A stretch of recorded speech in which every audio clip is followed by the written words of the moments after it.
Brodes Media.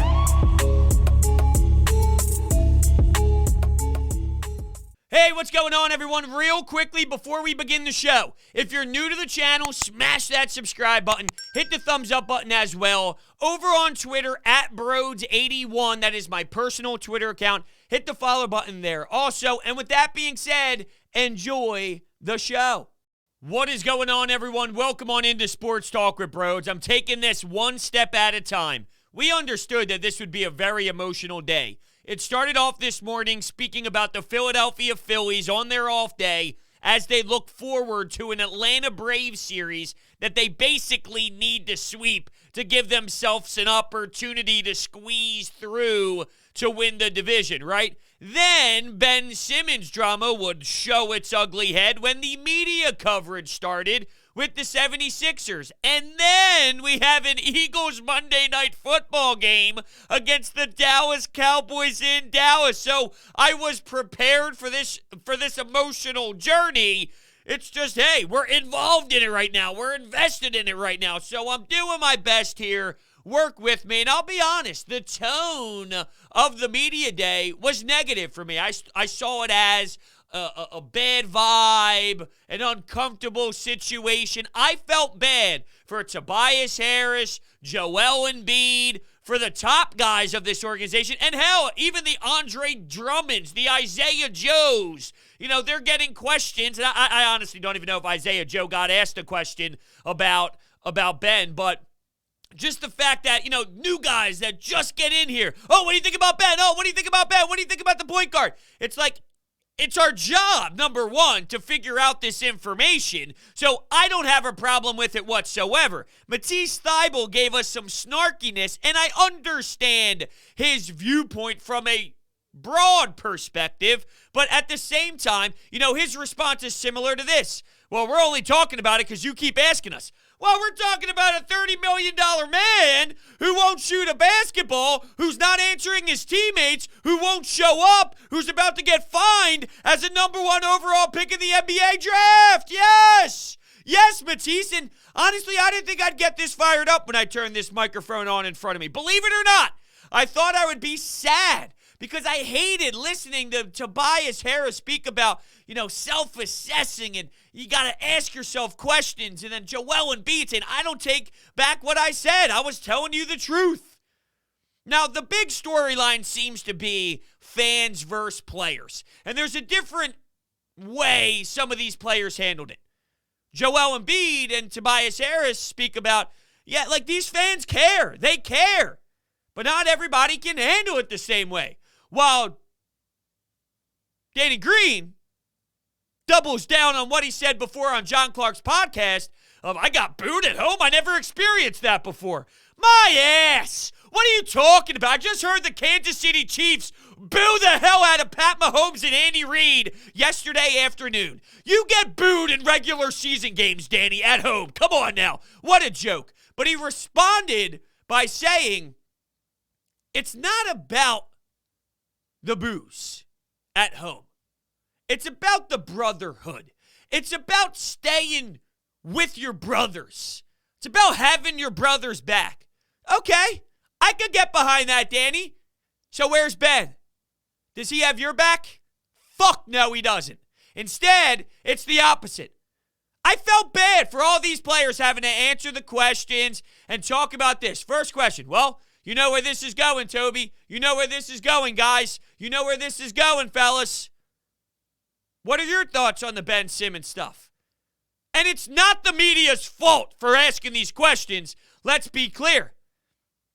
So I hated it because normally with media day, think about last year. Let's go Sixers, right? Let's go Sixers. You're all pumped up. Let's go for a nice run. You're done with the Al Horford, Josh Richardson nonsense. Now it's time to turn the page and have a team that makes sense. Instead, well, what can you do now if Ben's not here? Well, we have some guards. You can figure it out. I don't want to be talking about figuring it out. That's the issue. So there's a lot here. I mean, there really is. And just to be clear, my biggest takeaway was the tone and how deflating it was instead of the excitement for basketball. It's not about the excitement of basketball right now with this team and this fan base. It's about where do we go from here? What do we acquire in return? What's the game plan with Ben moving forward? What is your team going to look like 2-3 weeks into the regular season? That's more of what you're trying to figure out right now, and that's sad. It really is. It's sad, and it's Ben Simmons' fault. You know, I got this tweet. I was tweeting up a storm during all of the media availability, and there's a few people going right now. Tyrese Maxey just finished up, but I tweeted this. I got basically all the information I needed from all the top guys, but where are we at here? I tweeted, it's sad hearing from Sixers today. Regardless how we feel about winning or losing games because of Ben, he seriously left all of his team outs out to dry, and I stand by that. But here's the response that I got. All right, and this is from T.M. McCormick. And I will say, it's hard to find reasonable conversation. I don't agree with what he's saying, but he's not saying I'm an idiot, I'm an asshole, I'm a dope. There's actually dialogue going back and forth, which I can respect. I see the complete opposite. Who spoke up after Game 7 when he was getting crushed on a worldwide level, taking 100% of the heat for them losing? And my response is he should have been crushed. The issue stemmed from Ben's inability, and it couldn't be clearer if you understand basketball. He cannot shoot as a point guard in this era. Let me know how that impacts a half-court set, which, oh, by the way, is fourth-quarter playoff moments. And he responds by saying, we are worse without him, and that's a fact. I could care less that he can't shoot. His resume speaks for himself. What's his resume? Shutdown defender, arguably the best in the league. Yeah, but guess what? That means fucking nothing when you can't do anything offensively and you're useless and you get evaporated from the entire game plan. It doesn't make sense. And you know what? I love your regular season resume, Ben. I'm so happy. I'm so proud of you. Doesn't matter. It doesn't matter about what's his resume say? He's an issue. What does his resume say? He's an issue. He is an issue. That's what his resume says. And I don't know if I necessarily agree with you're better with him than that without him. In regular season, maybe. But you know what? Al Horford, Josh Richardson, individual skill set wise, they're nice players. It didn't fit here. But individual skill set guys, I mean, they're not the worst ever, even though I know you're saying, yes, they are. No, they're not. When Danny Green and Seth Curry came here, what was the message? What was the feel? Well, they won't have as much talent as they did, but at least it makes more sense. Well, let's use that same logic to what we're about to witness this year with you might not have a better talent individually than Ben Simmons, but what about actually making sense strategically, schematically, with your X's and your O's? How about that? It's just crazy. It really is. Listen to Joel Embiid. He just kept it so damn real. That was probably the most impressive press conference with Joel Embiid, talking about a lot of different things. Caught out everyone. Everyone needs to be better. I got to be better. Tobias needs to be better. Our entire team needs to be better. What's wrong with that? Holding yourself and others surrounding you accountable. Something a leader would do. You know, Aaron Rodgers was referenced by Daryl Morey because the question was asked, do you see yourself possibly ever having Ben back? And he's like, yeah, you know, did you see Aaron Rodgers? I watched him last night. Yeah, the difference here is, and by the way, I'm just saying, Aaron Rodgers got in the face of some people when things went wrong, got in their face, called them out, got pissed off. Yeah, that's what you're supposed to do. Call out your teammates because it's for the betterment of you and your team. But he doesn't care about his teammates. He doesn't care about the guys. He doesn't care about having your brothers back, like Danny alluded to. He cares about the money. He cares about the fame. Aaron Rodgers was unhappy. Yeah, Daryl played 16 years in Green Bay. He has an insane amount of respect around the league. He won a championship, and he's literally one of the best players in the National Football League at the quarterback position. Let me know how that relates to Ben Simmons, who's not answering phone calls, won't even talk to his teammates, doesn't even want them to fly out. And by the way, how about this quote? This was from Danny Green on Inside the Green Room. if he even considers us if he still considers us friends, we don't know if that's the case yet or not. I know he communicates with some of the guys. I haven't been in communication with him, but I'd love to sit down and talk and see where his head's at. Oh, yeah, that's the same. Just ignoring everybody because you're a baby is what it is. Quite frankly, you're a baby. You can't handle it. It's not the fans are too hard. It's just he doesn't know how to react to this because he's been coddled so much. And I don't know if I should feel bad for him. Is that his fault that he was handled this way? No, it's not his fault. You're just a product of your surroundings, right? My mother taught me things. My father taught me things. Even if it's things I don't necessarily agree with, I now know what not to do. There is a learning aspect here. So is it even his fault if someone teaches you things? I mean, I don't know. At the same time, dude, grow up. Grow up. You're 25 years old. You've been a part of enough basketball teams to know. See, I didn't even want this to be about Ben specifically and what Ben is and what Ben isn't. I wanted it to be about stating the facts after Game 7. Saying, shooting would help. This is Joel Embiid, of course. Shooting would help. We all saw the videos. Being traded is part of the game. If Klay Thompson and Steph Curry could be available for me, I'd do it. I would do the trade. I'd be making that trade. Me.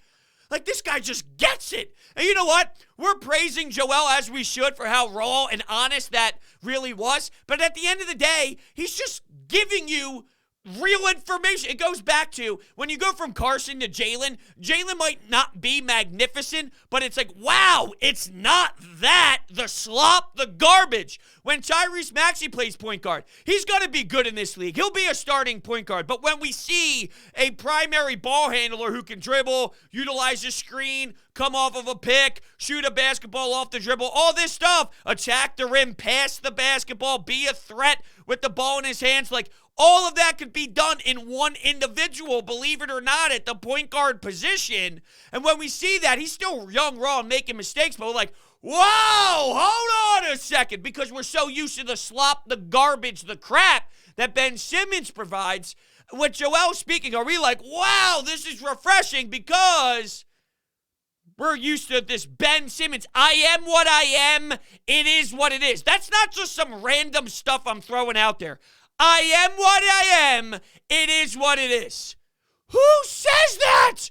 Who says that when a game is over and you just lost? See, like you talk about fan interactions. It's not us just being out of character just for no reason and just going bonkers.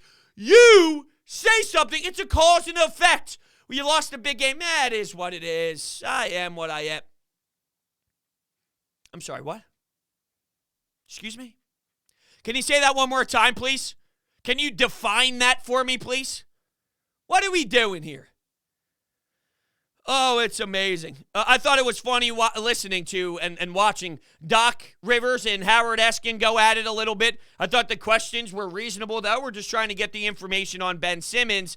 Doc hits us with this nonsense again. Well, Ben creates a lot of threes. Why doesn't anybody see that? Oh, we see it. We see it, but why are you pretending like the other stuff doesn't matter? That's what makes me sick. He then describes Ben Wallace, which we've heard him say before, with the whole first take stuff and the media coverage throughout that last week when he went on the morning show of ESPN Radio as well. Ben Wallace is a Hall of Famer. Ben Wallace is a center that played how many years ago?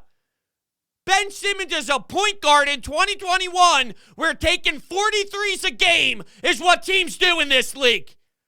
It's not even relatable a little bit. So if you tell me Ben Wallace and Ben Simmons, what? What? Doc, you shot us with, you don't know a lot about basketball then, to the media. Well, neither do you, apparently. Neither do you, if you're throwing us this. He's always going to be pro player. I get it. They're going to make it seem like they want to have him back and all this, and I feel Doc does deep down. But, you saw the difference in body language and demeanor between Daryl Morey and Doc Rivers, even though Doc was getting more of the heart of the questions and he was probably going to answer a lot more. So there was a different approach from it from that angle anyway, even though the media members are the ones that target the questions the way they want to.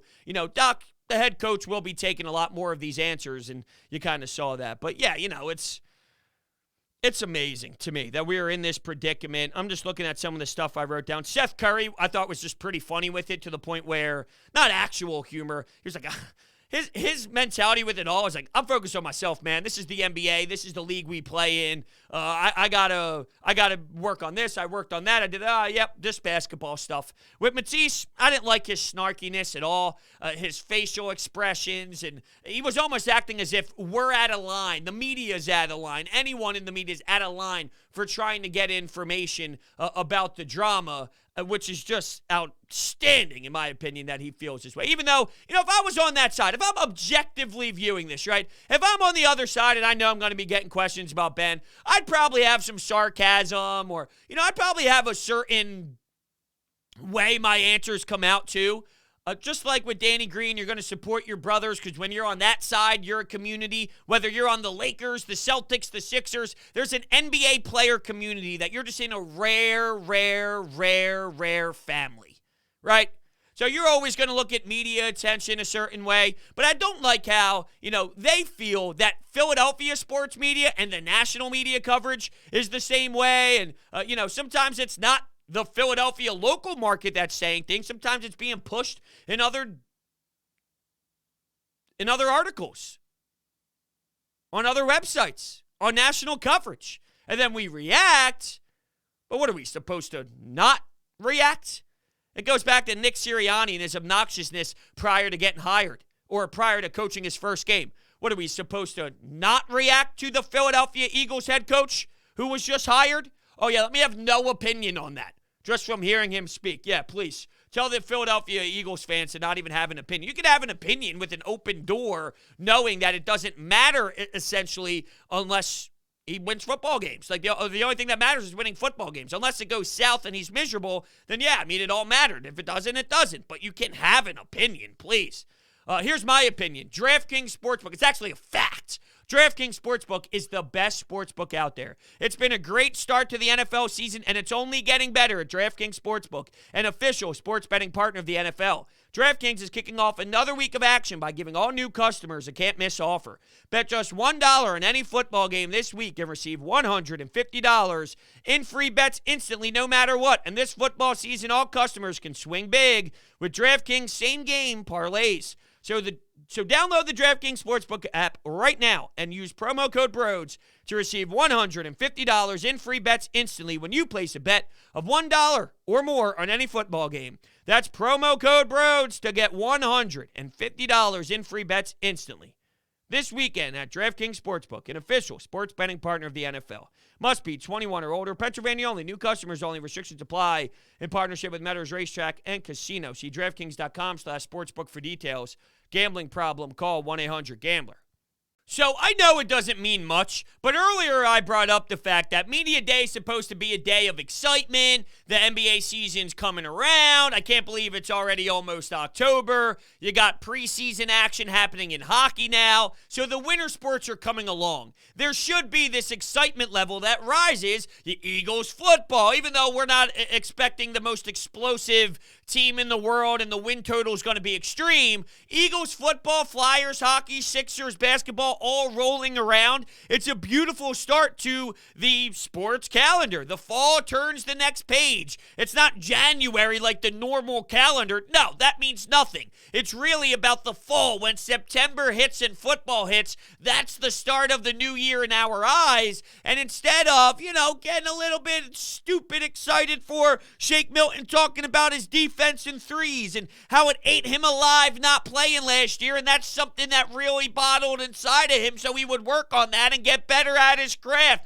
Hold on a second. You're telling me that someone can actually grow? Someone could work on their deficiencies? You can admit that there's deficiencies that limited your play on the floor, and then you can work on those and get better and show your teammates that you were willing to compete in the offseason to get better for the next season? Oh, wow. I didn't know that was actually a thing. But, even though it means nothing to hear them say it, it's really all about showing me on the court, showing me on the floor. Let's go to game 22 at home against, who knows, the Minnesota Timberwolves. And, you see Shake Milton play some elite defense. Not elite, that's aggressive, but good defense, making big shots, looking like a better ball handler, all that's like, yes. even though it's only step one to say it, you're supposed to have the goosebumps going to hear him say that, to hear about Tobias Harris and, how he adapted from a few years ago to Philadelphia, having him speak about the leadership qualities that he brings to the table, helping Joel Embiid close out basketball games, things that he's working on, quicker decisions, shooting off the dribble, those type of aspects to his game that can improve. We're supposed to get fake hype about it.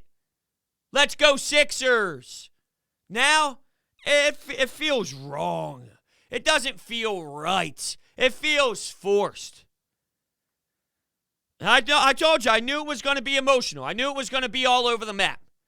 But the moral of the story for me, and I guess my biggest takeaway, is the team looks defeated. The team looks lost right now, and it's so early. You don't know who your point guard's going to be. You don't know what you're going to run. Maybe once they get a handful of practices under their belt and training camp really starts to begin, it feels differently. They went in here dreading it because they understood what questions would get flown their way. Maybe 3 weeks down the road, it's a totally different tone because they got the energy, they got the swag, but we should be focusing on Joel Embiid can win MVP. Right? I mean, Joel Embiid is coming off of an MVP caliber season, yet what are we talking about? Not Joel Embiid. And that's, once again, it's not our fault. It's not the media's fault. It's not the fans' fault. This is monstrous what's happening. It's supposed to be covered this way. If you don't cover it this way, you should be fired as a journalist. So no one's fault in the media. It's Ben's fault. Somehow, some way, Ben always squeaks away. I am what I am. It is what it is. It's somebody else's fault for not taking the shot. I defended Trae Young. This wasn't on me. Somehow, some way, everything's never his fault, which is blasphemy. I always wondered, could this rally the troops? What do I mean by that? Well, I'm not saying it exactly this way, but when Bryce Harper left the Washington Nationals, they won a championship.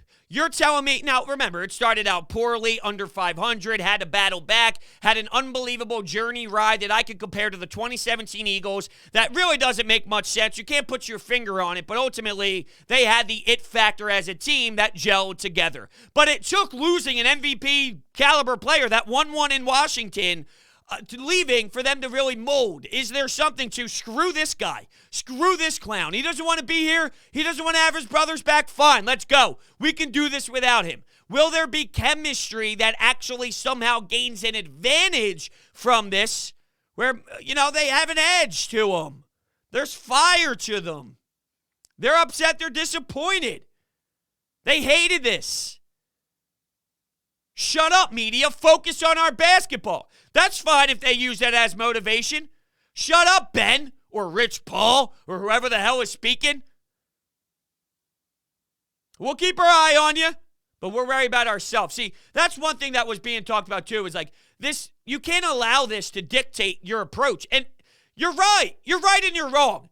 How can you not is why you're wrong. But at the same time, everyone who wants him to rot, sit on the bench, fine him. I'm willing to give up a whole season just so he proves a point to Ben, just so there's a learning message to Ben. I don't want Ben to have that much power. If you're allowing Ben to have that much power, you are wrong. You are flawed with your mentality with this. You can't. Hey, we don't care what really happens to us anymore. Our focus is just to get Ben back. That's an awful way to really push forward as the 76ers. Then he wins. To a degree, he wins. He wins and he loses because he's not playing basketball. He's being held out. There's a lot of drama tied to his name. He doesn't want you to succeed, though. He wants you to feel pain. And that's basically what both parties are doing. But I don't want to feel the pain. I don't care about the pain. Ben wants out, fine. We'll get him out. But maybe more teams are willing to give up something at this point. You're hearing that Minnesota's willing to go in a direction that maybe they weren't willing to go in before. Same with the Cleveland Cavaliers. Is Garland in the mix? Before it was just Sexton, Kevin Love. Is it possible Garland's in the mix? Is there leverage being played now knowing that two teams are interested? Are two teams interested? Is some of this possibly leaked information to scare the other squad? Maybe there was a soft conversation between Daryl Morey and somebody else, and it was leaked to the media. Hey, look, this is what this team's offering, whether it is, whether it's not. Maybe they're willing to add more, maybe they're not, but maybe it's leaked a certain way, which would then scare the Cleveland Cavaliers to put in somebody else to acquire a Ben Simmons. Why would a team want Ben Simmons, Brodes? Did you witness what he did over the last handful of years? Do you see the way that he's approaching this? Yeah, I'm with you. At the end of the day, though, his skill level is so high, the potential is that there's always going to be a team that's interested. And two, there's some teams that don't have the ability to land big free agents. They cannot spend cash and go land the big dog because nobody wants to play in that city. It's a small market. And Tobias actually had an interesting point about, the passionate fans here. Yeah, they care about basketball and all their other sports. But there's other teams that care about their sports teams too, but maybe there's only 100,000 of those fans in, let's say, Utah. In Philly, they care about their basketball, but there's 5 million. So it's the overload of the amount of people, which would then make more idiots, more dumb people on social media, but there's also a lot more intelligent fans as well. So is it really the aggressiveness of them, or is it the amount of us, which is just based off of population size? And yeah, we care more than, let's say, Sacramento fans care about the Kings. Yes, obviously. But he's on to something there with the size of the fan base, too, that takes it to this nth degree. And you can't change that. Why would a team want Ben Simmons? The what if. And there's some organizations that are in a spot where they haven't seen playoffs in a while. Can Ben win you regular season games to get you into the playoffs? I don't know. In the East where 500 I don't know. Maybe. I don't know. And quite frankly, I don't care. Because Ben Simmons' regular season stats mean nothing to me. It'll never impact my life. I don't give a damn about regular season stats, ever. I really don't. Not when it gets to this level. Not when we're talking about drama related to this Ben Simmons style, which is rare, but there are issues along the way. And look, there's plenty of teams and players that have dealt with being unhappy before. This is childish. And I wonder how much of this is just where we are in society. This is the new era of athletes. But I also feel that Ben is just extremely soft mentally about it. And you want to talk about of mental health in sports, and I'm here for it, right? There's definitely a lot to be said. Whether you want to admit it or not, 75 billion people being critical of your play cannot be easy, right? At the same time, it can't be handled this way either. There's billions and billions of other athletes that have been able to properly go through it. This is childish. This is just taking it too far. It's okay to admit, yeah, you know what? It's tough. It's tough. It's tough. And it goes back to, I wonder, I'm just speaking out loud. This will never happen. If Ben Simmons right now, because what I was going to say was, it's about the lack of admitting, and it's pointing the fingers in other directions instead of admitting. If Ben Simmons did a press conference and he was standing in front of, let's say no media, let's say he put out a video. I don't even know where this is going. But if I do know where it's going, it would just never happen, and I think it's sounding dumber the more and more I try and spew this out, which I should have done maybe 3 minutes ago, yet I'm still rambling on what this even is to begin with, which I still should have stopped by now. I've stuttered now 3 times too, so clearly it's time to move on, Brodes. Hopefully I don't forget where I was going here. If Ben Simmons admitted, I was wrong, I handled this the wrong way, and not just because, if you could tell it's genuine, I've had an issue with dealing with the criticism. I've had an issue with the way that I've handled things in the past and the messages I've received and some of the things I was dealing with my family last year. It has impacted me so much that I really needed a time to assess this here. I've said things I shouldn't have said. I went about this the wrong way. These feelings are genuine. I promise you that. Please believe me, this is not what I wanted, and I apologize with my heart, with my big heart. I apologize. I should not have went about it this way. If he admitted the issue, if he admitted what happened, if he said, I'm having problems with it, I'm struggling, it's hard, but I'm willing to get better at it. I'm willing to work at it. I'm willing to put my feet in the mud. Would we feel differently about it? And I would say the answer probably yes. It's not me mentality. That's really, I think, costing himself and where he's at right now and how it differentiates itself from maybe some of the other problems that has been laid out throughout the sports world. But, media day, it should be a day of smiles. It should be a day of happy. Should be a day of laughter. Seeing the Sixers uniform, seeing Tyrese Maxey, Matisse Thybulle, some of the young kids, on top of some of the new players that are showing their face for the first time, meeting the media members. And it said, I felt bad. It felt sad. Because you see a group together that assessed where they were, and they knew changes need to be made. Like I said, whether it's right or wrong, if Ben can win or can't win or hurts you, helps you, whatever. The fact that those teammates have been to war together for a handful of years, some of them knew last season, but ultimately they knew, they smelled blood. And I want them to smell blood. I don't want them necessarily feeling the same way I do. They've smelled blood. And they were left out to dry. And that makes it extremely difficult. It really does.